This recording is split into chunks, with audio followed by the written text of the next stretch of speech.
What is up, everyone? It's Sweaty Nicole here. I'm sure I'm talking to a bunch of sweaty Freddies and sweaty Betties out there because, oh dear Lord, it is hot AF outside. I don't know if there's a place in the world right now that isn't sweating nonstop. Like, this is totally ridiculous. But anyway, I am inside. I am currently not sweating. It is a great day because I just got a full shower, so the hair is washed. So it actually looks somewhat presentable today if you're watching, hopefully. Hopefully, if you're watching, hopefully it looks presentable. But we're back. I'm back. Shoutouts. First of all, Perry Richards, my awesome friend and the coach of my boys' soccer teams. He is now the first coach in Kickers history to have his team win a national title. And so that is super exciting. And I'm so proud of you, Perry. And I'm so glad you were there in Denver with me because no one would have shopped with me. And that would have been unfortunate. Or more importantly, brunched, because obviously I have the attention span for 4 stores. And then I'm like, I'm done. Want a brunch? Anyway, D's nuts. I am so grateful to you and your sweet husband for humoring me after I invited you to a concert and asked to stay at your house. And you drove us an hour and 15 minutes to the concert and were planning on driving us back from the concert. And you also got like a VIP good parking spot to go to a concert that we never actually had tickets for, even though I thought we did. More on that later, but anyway, you're a true, true friend, and I was so happy to see you, and thank you so much for just going with it. To my husband, here's to a brand new chapter in your life. I know that there are awesome things coming your way, and you just have to go and grab them. So I love you. Quote of the week. Okay, when I was shopping in Denver with Perry, we went into this cute little store, and I like little like quote things, and I'm not a sticker, like a bumper sticker person, but I do like little like the cocktail napkins and the little quotes. So anyway, this was by someone named Rubenstein. Now, this could be the old lady that lives across the street. This could be a very famous poet. This could be a made-up name. I don't know who this person is, but it could be a dog even. I don't know. But it says, when you love life, life will love you back. And I thought that was so sweet because it really does kind of personify or illustrate the idea that, if you don't take life so seriously, that everything really is going to be fine. Because if you are happy in your space, the universe will offer you ample opportunities for you to continue loving your life. And if you don't love your life, you can change it because it's never too late to start again. So, in the news, we've had a lot of, I don't think very, very great stuff. Like the Fed just raised the rates again. We're now at 5.5. I don't think it's been there since like 2000 or 2001. So that's significant. Sinead O'Connor apparently just passed away. She was 56. She sang that song, Nothing Compares to You, that she did not write, but Prince, the greatest in the entire world, he did write. So that's kind of a bummer, 56 is young and there were no details given. So I don't know if foul play was a part of things. I have been getting some fun and funny comments on social, which I am loving. I have now been called a Karen again, which I love. And then I have been asked, why am I so bitter towards the twat? And I plan on responding to those comments because I do actually have an opinion and rationale behind what I am talking about most of the time. So if you follow me on social, you will hear the responses or read them. So there are these things called delusionships. And I thought that this was like, I could only relate it to like a crush Or when you were younger and you had like posters on your wall, or you joined someone's fan club and you were like, I'm going to marry, like my daughter, I'm going to marry Justin Bieber, and that if you think that maybe that person knows who you are, and then like you guys have some kind of a connection, relationship, even though you've like never met, I guess that would be called a delusionship. Sometimes you've even spoken once or twice to that person, and it means so much more to you than it does to that person. Delusionship is the terminology now that people are using when they are referring to a relationship that does not exist between themselves and someone else that they see on somewhat of a regular basis. I think crush is a better word. I really do. Delusionship, I think, is adding just one more tick in the mental health issues that we're having. And so now if we're going to call everything like a ship and a syndrome, I don't think that that's good for us as a society, because we've already got plenty of those things that we can label ourselves as. Let's try and find positive things. Crush was cute. Crush was like, oh, that's my office crush, or oh, that's my mom crush, or whatever. You get what I'm saying.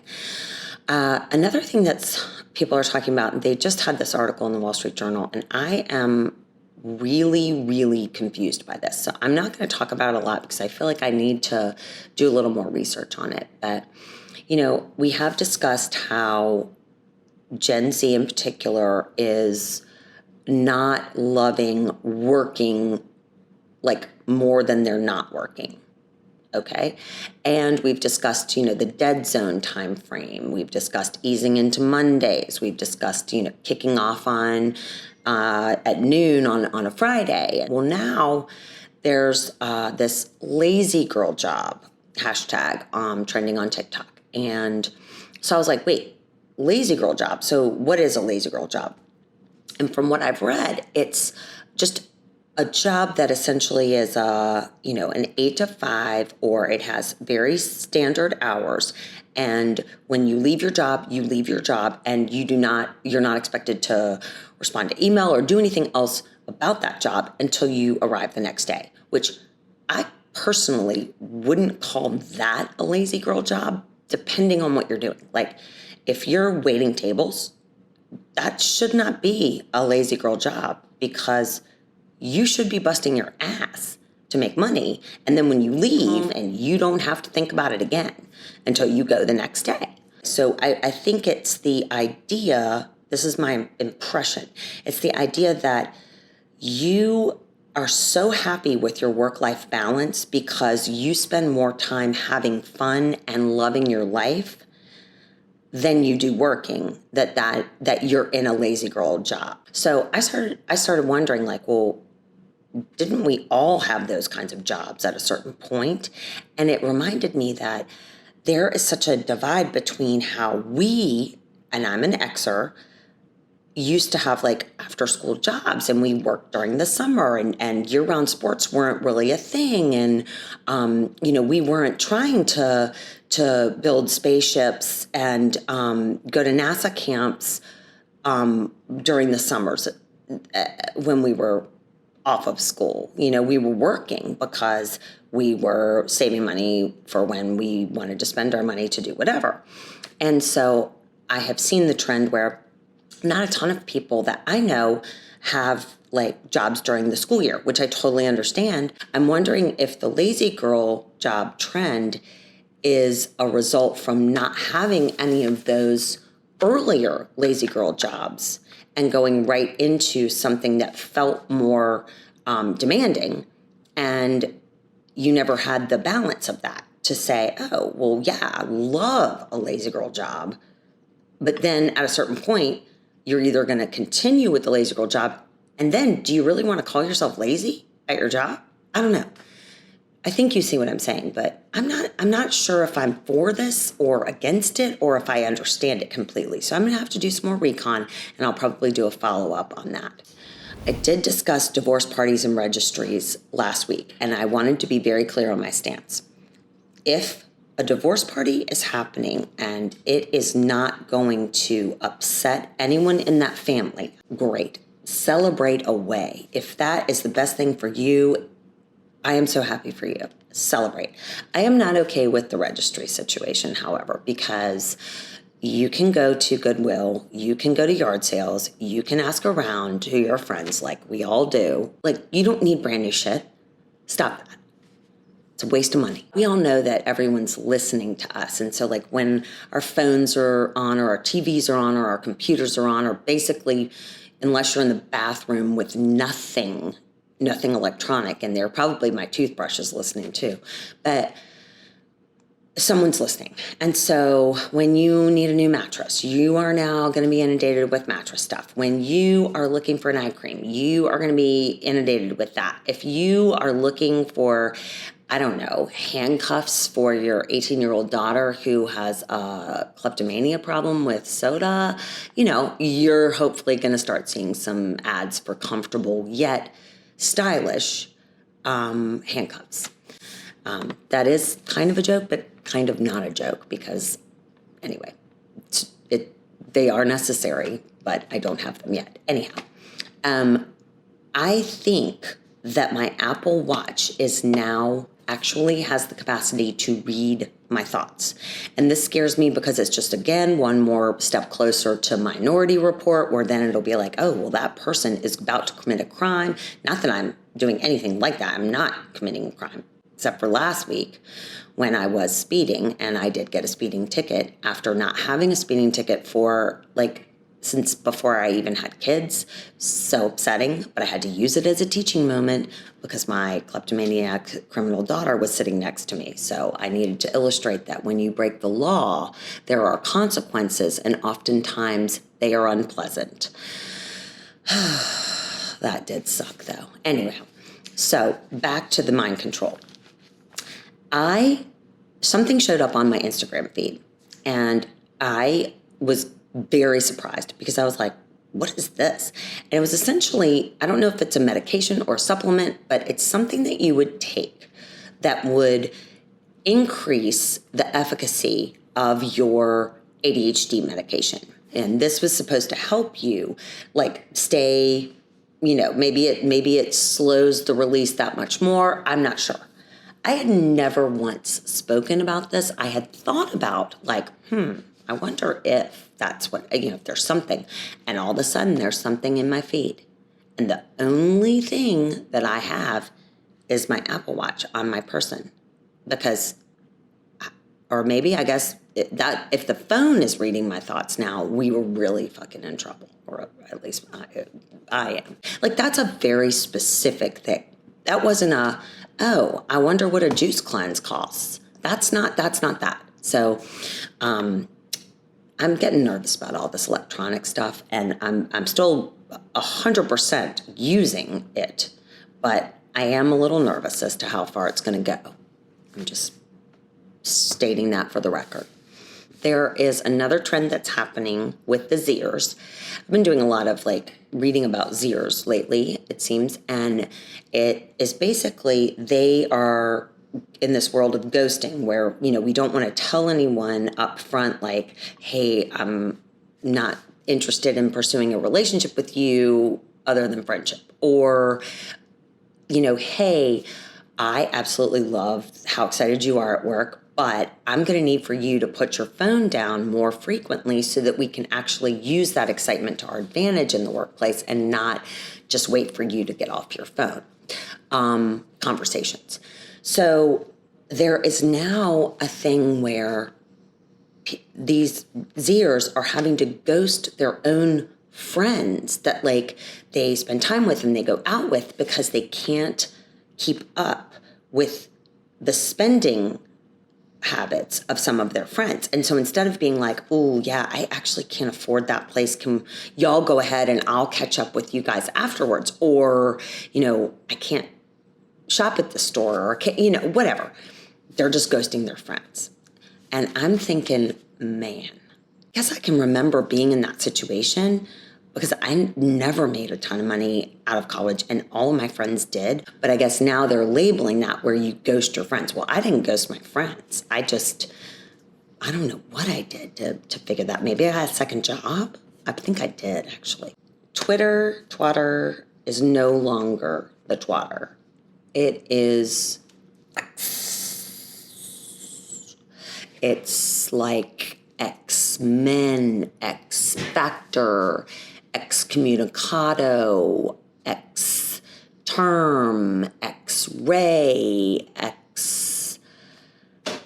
don't know, extra large, extra large, extra large. Whatever it is kind of lame in my opinion. And I'm not the biggest twatter fan, but I don't understand the rationale behind a globally recognized brand with the Tweety Bird going to the letter X, which is not that uncommon.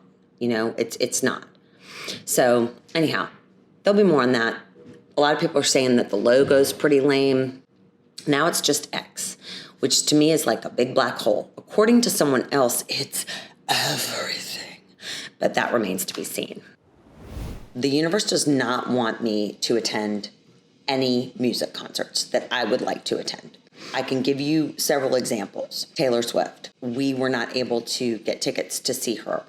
Part of it was timing. Part of it was not realizing that, everyone in the entire world wants to see her. Part of it was not realizing that everyone in the world knows about buying tickets and reselling them for like a super jacked up price. And then part of it was just being clueless. Number 2, I was dying to see Blink-182. I knew they were back out on tour. They had just gotten back together. This could be the last time ever. Fall Out Boy. I love this band. Have for a long time. And I was like, I am not missing them. I'm going. This is happening. So the Blink-182 situation was like this. Based on my schedule, Blink-182 was going to be in Denver on July 3rd. I already had a plane ticket with the team to fly out to Denver on July 4th. So I asked my younger son, hey, can we change our tickets and like go out and you go to the show with me? My son's like, I'm not really a concert person, Mom. That was his way of saying, no, I don't want to go to the show with you. Now, I would have had no problem going by myself. That being said, I was a chaperone on this trip, so I did not feel comfortable begging out and flying out early, going to the show, and then meeting people at the airport. At the same time, while I'm in Denver, I realized that Fall Out Boy is playing, but because I was sharing a car with my fake domestic partner and we had all these boys that we were responsible for, then I realized how much an Uber would be to get to the venue and then leaving the venue and how much the tickets were. Fall Out Boy I knew was coming to Virginia. So I was like, okay, I will definitely be able to get those. Well, then I realized that Taylor is playing that weekend coming up. Not when I'm there, it's right after I leave. And I was like, motherfucker. What is this, like a funny joke? We can't always get what we want. I get that. Blink-182 is playing in Charlotte, North Carolina on that Friday. The tickets out of fucking control. And when I say out of control, I'm talking $400 a piece for not awesome seats with the service fees. I mean, it was just going to be a lot of money. Then you have to get to Charlotte, which is 5 hours away from Richmond, and then spend the night. I have heard from people it was so worth everything. I purchased tickets to Fall Out Boy in Virginia Beach. When I asked my husband, hey, do you want to go to the show with me? He's like, no, I do not. Which I completely respect because we do not share the same tastes in music. I call my friend D's Nuts. She lives an hour away from the beach, which is an hour closer than I do. I go, hey, do you want to go to the show with me? Either I must not have been paying that much attention, or maybe this is a flaw in the ticketing system. Plus, I'm an idiot. So I'm gonna throw all those options out there, but I was super excited and I really, really wanted the tickets. So we get there, we are in extended RV parking, oversized vehicle parking, which was perfect. We were not in, nor will we ever be traveling in an RV, but we were in a large parking spot. I had purchased what I thought were good tickets, and it did say we had VIP access. So I don't really care about the VIP, but it was just like, oh, that's a different door. So we go to get into the show, and they tell me this is the wrong entrance. So we walk really far away to get to VIP, which seems really inconvenient if it's VIP. And we go up there, and what I realize is this is like a bar-ish place outside of the venue, and then you go into the concert from there. So then they won't let us in because they say, these are just tickets to get into the VIP area. These are not concert tickets. So then I'm thinking, okay, wait. So I just paid a lot of money for VIP tickets to get into a beer garden where I actually won't be able to see or hear the band. And they were like, yes. And I'm like, okay, well, so how is it that I have VIP tickets to this place and no concert tickets? Why would you sell someone VIP upgrades or whatever when they don't have tickets? So that's upsetting me. And the fact that now I've already purchased these tickets. So I was like, okay, well, we'll just go in.